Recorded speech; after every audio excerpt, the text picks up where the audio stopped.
नमस्कार दोस्तों, स्वागत है आप सभी को राधा लाडली जी के ज्ञान YT यूट्यूब चैनल में। कौन सी बहुएं बुढ़ापे में सास ससुर को दुख देती हैं? अपने सास ससुर को नौकर बनाकर रखने वाली एक बहू की कहानी कहते हैं भगवान मौत देकर। पर यह दिन ना दिखाए कि जिन बुजुर्गों की बुढ़ापे में सेवा करनी चाहिए उनको घर में नौकरों से भी बदतर तरीके से रहना पड़े। कहते हैं हमने भगवान को तो नहीं देखा, पर धरती पर माता पिता के रूप में भगवान को जरूर देखा है, जिन्होंने स्वयं कष्ट सहकर अपनी संतान को सुख देने का प्रयास किया। वही संतान बुढ़ापे में जब माँ बाप को संतप्त करती है तो फिर उससे बड़ी दुख की बात और कोई नहीं हो सकती। यह कहानी है एक असंस्कारी। सबक लीजिए और अपने बेटा बेटियों को सिखाए समझाए, क्योंकि किसी की बेटी किसी के घर की बहू जरूर होती है। कोई बहू किसी माता पिता के साथ ऐसा दुर्व्यवहार ना करे। उसे याद या रखना चाहिए कि बहू हमेशा बहू नहीं रहती, एक दिन सास उसे भी बनना पड़ता है। दोस्तों, एक लड़का था रोहन नाम का, जो अपनी पत्नी के साथ शहर में रहता था। उसके माता पिता गांव में रहते थे। वह अपने माता पिता का इकलौता बेटा था। शहर में रहकर नौकरी करता था। माता पिता बूढ़े हो चुके थे। उन्हें गांव का ही वातावरण पसंद था, इसलिए वे बेटे के कई बार कहने पर भी शहर में नहीं गए। पर रोहन को अपने वृद्ध माता पिता की हर समय चिंता लगी रहती थी। वो जब कभी फोन करके उनका हालचाल जान लिया करता था। रोहन अपने माता पिता से बहुत प्यार करता था, पर नौकरी की वजह से वो उन्हें ठीक से समय नहीं दे पाता था। रोहन की पत्नी का नाम था रुचि। वो अपने सास ससुर से बहुत चिढ़ी थी। एक दिन रोहन के पास उसके गांव से फोन आया। वो फोन रोहन के पिताजी का था। रोहन के पिता ने बताया कि बेटा, तुम्हारी माँ को हार्ट अटैक आया है, उनकी तबीयत ज़्यादा खराब है। पड़ोसी की मदद से मैंने उन्हें अस्पताल में भर्ती तो करा दिया है, पर डॉक्टर ने उनके इलाज के लिए बहुत पैसे मांगे हैं। मेरे पास इतने पैसे नहीं हैं बेटा, जो मैं पैसे जमा करके तुम्हारी माँ का इलाज करा सकूं। पिता के मुख से माँ के बीमार होने की बात सुनकर रोहन बेचैन हो उठा। कहने लगा, पिताजी, माँ को हार्ट अटैक कैसे आ गया? क्या वो ठीक तो है? डॉक्टर ने क्या क्या कहा? जाएंगे? पिता ने कहा, बेटी, डॉक्टर ने न लाख रुपयों का इंतजाम करने को कहा है। तुम मुझे पैसे भिजवा दो ताकि मैं तुम्हारी माँ का इलाज ठीक से करा सकूं। रोहन बोला, पिताजी, आप डॉक्टर से कहो कि वह माँ का इलाज ठीक से करे। मैं पैसे लेकर आपके पास पहुंच रहा हूँ। चिंता करने की कोई बात नहीं है, माँ जल्दी ही ठीक हो जाएगी। इतना कहकर रोहन छुट्टी लेकर अपने घर पहुंचा। देखो, मैं अर्जेंटली गांव जा रहा हूँ। माँ की तबीयत बहुत खराब है, मुझे लौटने में कुछ दिन लग सकते हैं। रोहन की बात सुनकर पत्नी गुस्से से लाल हो गई। कहने लगी, ये ना, तुम्हारी माँ को हार्ट अटैक अभी ही पड़ने को रहा। मेरा सारा मूड खराब हो गया। तुम्हें पता है, आज मेरी सहेली की शादी का सालगिरह है। उसने 5 स्टार होटल में पार्टी रखी है। हमें वहाँ पहुँचना बहुत ज़रूरी है। सुबह से मैं तैयार हो रही हूँ। मैंने सोचा कि आपके आते ही हम दोनों पार्टी में चलेंगे। तुम गांव आओ, कहीं नहीं जाओगे। तुम्हारी माँ को देखने वाले और भी लोग हैं वहाँ। तुम्हें सिर्फ मेरे साथ चलना है। अगर मैं नहीं पहुंची तो मेरी सहेली बुरा मान जाएगी। रही तुम्हारी माँ की बात, तो तुम्हें इतनी चिंता करने की क्या ज़रूरत है? बुढ़ापे में ऐसी बीमारियां तो लगी ही रहती है। स्त्री अपने पति का हाथ पकड़कर उसे पार्टी में चलने के लिए मना रही थी।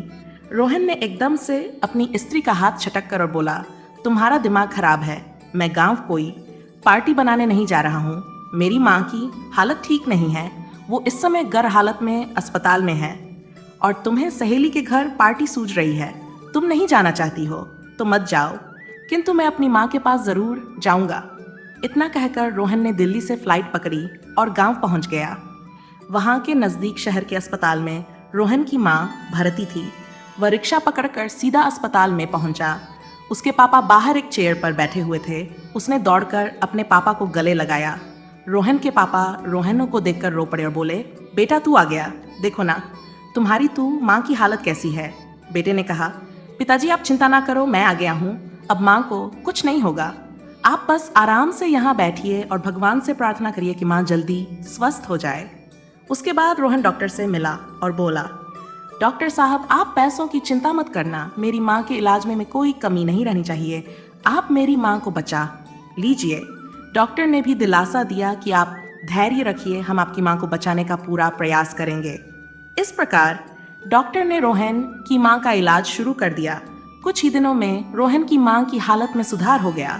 रोहन कई दिनों तक वहां रुककर मां की सेवा करता रहा। जब उसकी मां की तबीयत पूरी तरह से ठीक हो गई तो रोहन उन्हें घर ले आया। इधर रोहन के ऑफिस से फोन पर फोन आ रही थी कि वह शीघ्र आकर अपने काम को संभाले। पिता ने कहा, बेटा अब तुम्हारी माँ पूरी तरह से ठीक है, तुम घर वापस चले जाओ, काम का प्रेशर बहुत ज़्यादा है, तुम्हारा वहाँ पहुँचना बहुत ज़रूरी है। रोहन ने कहा, पिताजी मैं जा रहा हूँ। इतना कहकर रोहन ने 2 बैग उठा लिए। पिता ने पूछा, बेटा तुम 2 बैग हाथ में क्यों पकड़े हो, क्या कोई साग सब्जी लेकर जाओगे? तब रोहन ने बताया, पिताजी इन बैगों में कोई सब्जी नहीं है, बल्कि आपके और माँ के कपड़े हैं। आप दोनों भी मेरे साथ शहर चल रहे हो और वही हमारे साथ रहोगी। वहाँ मैं आप दोनों की अच्छे से देखभाल करता रहूँगा। पिता ने कहा, नहीं बेटी तुम हमारी चिंता ना करो, हम दोनों यही ठीक है।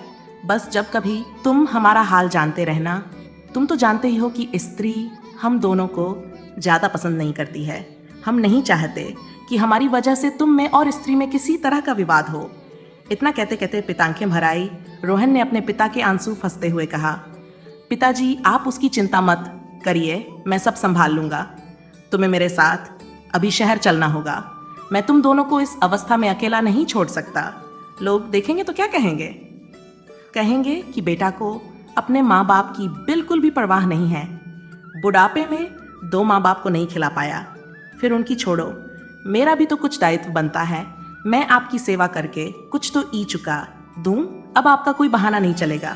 मैंने कह दिया तो कह दिया, तुम्हें मेरे साथ चलना ही होगा। दोस्तों, इस प्रकार रोहन अपने माता पिता को अपने साथ शहर बुला ले गया। उधर रुचि ने देखा कि रोहन अपने साथ अपने बूढ़े माँ बाप को ले आया है तो उसका आधा खून जल गया। वह अपने पति रोहन पर गुस्से से सुलगने लगी। इधर रोहन के माता पिता बड़े हिचकते हुए घर के अंदर दाखिल हुए। रोहन ने माँ और पिताजी को कहा कि तुम क्यों सकुचा रहे हो, ये आपका ही तो घर है, बेझिझक होकर इस घर में रहिए, तुम्हें यहाँ कोई परेशानी नहीं होगी। बेटे का प्यार देखकर माँ बाप ने उसे गले से लगा लिया। रोहन ने उन्हें कमरा बता दिया और उन्हें कमरे में ठहरा कर उनके लिए चाय नाश्ता का इंतजाम करवाने बाहर आया और अपनी स्त्री को आवाज लगाई। रुचि गुस्से से तन पनाती हुई आई और रोहन का हाथ पकड़कर उसे कमरे में खींच कर ले गई और बोली, रोहन तुम्हारा दिमाग खराब हो गया है, किसने बोला था इन गमर बुढ़े बुढ़िया को यहाँ लाने के लिए? रोहन बोला, खबरदार, जो तुमने मेरे माँ बाप को गमा कहा तो माँ बाप बेटे के लिए भगवान होते हैं, इसमें पढ़ा लिखा और गर कुछ नहीं होता।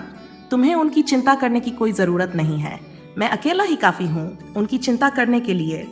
और हाँ, तुम्हारी वजह से उन्हें कोई तकलीफ नहीं होनी चाहिए, वरना तुम्हारे साथ भी अच्छा नहीं होगा। रोहन ने अपने माँ बाप की सेवा के लिए एक नौकरानी लगाई। अब तो रोहन के माता पिता रोहन के साथ रहकर बहुत खुश रहते थे, परंतु रोहन की पत्नी ये सब देख देख कर बहुत नाराज रहती थी। वो कुछ ना कुछ अनाप शनाप बोलती रहती थी। एक दिन की बात, रोहन को किसी काम के सिलसिले में कुछ दिनों के लिए बाहर जाना था। उसने नौकरानी को अच्छी तरह समझा दिया कि मेरे जाने के बाद मेरे माँ बाप को कोई तकलीफ नहीं होनी चाहिए। इतना कहकर रोहन तो चला गया, पर उसके जाने के बाद उसकी पत्नी रुचि अपने सास ससुर पर बड़बड़ाती रहती थी। एक दिन वो बोली, अरे गवार, तुम मुंह उठाकर यहाँ चले तो आए, तुम्हें मालूम है कि शहर का खर्चा कितना होता है? वैसे भी हर चीज पर महंगाई है और तुम दोनों ने यहाँ आकर इस घर को दवाई खाना बनाकर रख दिया है। ना खाने का तमीज है, ना पहनने का। दिन रात खांस खांस कर घर भर दिया है, सबकी नींद हराम हो गई है।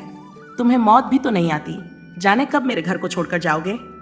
बहू की ये छुरी जैसी बातें दोनों चुपचाप सुनते और सहन कर लेते। इधर रोहन की पत्नी ने नौकरानी की भी छुट्टी कर दी। कहने लगी, बड़े आए सर्व कुमार बनने, मेरे लिए कभी नौकरानी नहीं रखी, इन बूढ़ा और बूढ़ी के लिए नौकरानी लगा दी। अब मैं देखती हूँ इनकी सेवा कौन करेगा। वो एकदम से अपने सास ससुर के पास पहुंची और बोली, पापा जी बहुत दिन हो गए मेहमानबाजी करते हुए, अब चलकर थोड़े हाथ पैर भी चला लीजिए, नहीं तो बुढ़ापे में बहुत कष्ट होगा। उसने अपनी सास को भी अपने साथ रसोई में काम पर लगा लिया। रोहन के पिताजी ने कहा, बहू, रोहन की माँ अभी बहुत कमजोर है, अभी अभी ही बीमारी से फुर्सत मिली है, उनसे घर का काम ना कराओ, उनके बदले तुम मुझे कोई काम बता दो, मैं कर दूंगा। बहू ने तराक से जवाब दिया, अच्छा काम बता दिया तो बहाना बनाने लगे, यहाँ मुफ्त की रोटी तोड़ने के लिए चले आए, ऐसा नहीं चलेगा। रुचि ने एक थैला देकर अपने ससुर को बाजार भेज दिया। जाओ बाजार से सब्जी खरीद लाओ और हाँ, सब्जी लाकर उसे धोकर रसोई में रख देना। दर्शक बंधु, अब तो बूढ़ा पिता ठंड में बाजार से सब्जी लाया और उसे धोकर किचन में रख दी। ठंड से उनके हाथ पैर सुन्न पड़ गए थे। उन्होंने कहा, रुचि बेटा, ठंड से मेरे हाथ पैर जकड़ गए हैं, 2 कप चाय बना दो। चाय की बात सुनते ही बहू एकदम से तमक कर कहने लगी, अच्छा, तो मैं तुम्हारी नौकरानी हूं जो मुझे चाय बनाने का आदेश दे रहे हो? मैं इस घर की मालकिन हूं, तुम्हारी नौकर नहीं हूं। सब्जी ले आए तो इसमें तुमने कोई एहसान नहीं कर दिया। यहां रहोगे तो सारा काम करना ही पड़ेगा, खुद चाय बनाकर पी लो। बूढ़े बाप ने बहू से पलटकर कोई जवाब नहीं दिया और 2 कप चाय बनाई। 1 कप चाय अपनी पत्नी को ले जाकर दे दी। ये देखकर रोहन की मां की आंखों में आंसू आ गए। थोड़ी देर में बहू ने उन्हें फिर आवाज लगाई, चाय तो बना ले गए, अब ये कप और केतली क्या मैं धोकर रखूंगी? चुपचाप धोकर बर्तनों में रख दो। रोहन के पिता ने कप और केतली भी धोकर रख दी। अब दोपहर हो आया था, भूख लगी तो रोहन के पिताजी खाना लेने रसोई में गए। मगर ये क्या, बहू ने तो आज खाना ही नहीं बनाया था। जैसे तैसे बूढ़े पिता ने खुद खाना बनाया और रोहन की मां को खिलाया। उसके बाद उन्होंने दवाइयां ली। इधर बहू अपने कमरे से निकल कर आई और अपनी सास को डांटते हुए बोली, आप लोगों को जरा भी तमीज नहीं है? देखो रसोई का क्या हाल कर दिया है। पूरी रसोई में बर्तन और सब्जी फैली हुई है। मुझे पूरी रसोई अभी की अभी साफ चाहिए। पिता ने कहा, बेटा तुम चिल्लाओ मत, मैं रसोई साफ कर दूंगा। दोस्तों, बूढ़े पिता ने धीरे धीरे सारे बर्तन साफ कर दिए। दोपहर का कुछ खाना बच गया था, उसी से शाम का काम चला लिया। रोहन फोन करके उनका हाल पूछता रहता था, पर वे बहू की कोई भी बात उसे नहीं बताते थे। सोचते थे कि हमारी वजह से बहू बेटे में झगड़ा ना हो। एक दिन बहू ने ससुर से फिर सब्जी मंगाई। रास्ते में ठंड से हाथ पैर सुन्न हो गए। बूढ़े पिता ने एक दुकान पर जाकर रब की चाय पी ली। बहू ने देखा कि जो पैसे उसने दिए थे उनमें से कम है, तो वो उनसे पूछने लगी, भला बुरा कहने लगी कि एक कहाँ है, क्या चुरा कर रख लिए? पिता ने सारी बात बताई। बहू रानी, हमने रब की चाय पी ली है, ठंड से हाथ जकड़ गए थे। बहू बोली, अच्छा घर आके पी लेते तो क्या हाथ पैर टूट जाते? एक तो हमारे सिर पर आकर बैठ गए हो, ऊपर से उल्टी सीधी हरकतें। बहू की बातें सुनकर दोनों की आंखें नम हो गई। इस तरह रोज रोहन की पत्नी अपने सास ससुर पर जुल्म डांती ना करते रहती थी। बूढ़ा पिता घर का सारा काम करके स्वयं को और अपनी पत्नी को रोटी खिलाता था। एक दिन रुचि की सहेली घर पर आई। सहेली की नजर उसके साथ ससुर पर ना पड़े, इसलिए वह उसे चुपचाप अपने कमरे में ले गई। इधर उसके ससुर को घी नहीं मिल रहा था, तो वे पूछने के लिए उसके कमरे में चली गई। ये देखकर रुचि का खून खोल गया। चिल्लाकर बोली, कितनी बार कहा है कि मेरे कमरे में मत आया करो, समझ नहीं आता क्या? पिता ने कहा, बहू मैं घी पूछने आया था, मुझे मिल नहीं रहा है। रुचि की सहेली ने पूछा, बहन ये बुजुर्ग आदमी कौन है जिस पर तुम इतना जल्ला रही हो? पहले तो कभी नजर नहीं है। रुचि ने कहा, सहेली ये मेरा नया नौकर है, अभी अभी काम पर लगा है, तो इसे सामान कहाँ रखा है ठीक से पता नहीं है, इसलिए पूछने आया था। बहू के मुख से ये सुनकर बूढ़े का हृदय फट गया, उनकी आंखें भर आई। बहू ने कहा, देखो मेरी सहेली काफी दिनों के बाद मेरे घर आई है, जल्दी जल्दी जाओ और 2 कप कॉफी बनाकर पहुंचा दो। पिता ने चुपचाप कॉफी बनाई और उन्हें पहुंचा दी। कॉफी पीकर वो एकदम से उन पर चिल्ला पड़ी, बूढ़ा सटिया गया है, कॉफी भी ठीक से नहीं बनानी आती, सारा मुंह का टेस्ट खराब हो गया।